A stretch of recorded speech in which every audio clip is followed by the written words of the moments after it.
চাউল নিব আহিছে এইফালে বেগ লৈছোঁ বেগ মামাৰ নামত ৰেচন কাৰ্ড এপ্লাই কৰিব নাপালোঁ আৰু সেইটো কাৰণে ল'ৰা নামত পোৱা চাউলে খামগৈ আৰু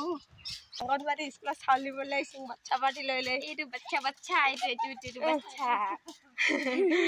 স্কুলত চাউল নিব আহিছোঁ দেই বহুত দিন অহা নাই খিচিৰি পেকেট দিয়ে নে কি পেকেট দিয়ে গ'লে গম পাম আৰু আমি আজি গৈছোঁহে গ'লে গম পাম আমাক পুৰা চাউল লৈ আহি আছোঁ আমি এতিয়া ঘৰলৈ মানে অকণ চাউল পাইছোঁ হ'ব দে চাউল দুই 2.5 কেজি হ'ব আৰু দাইল দিছে 1/2 কেজি মটৰ একাপ আৰু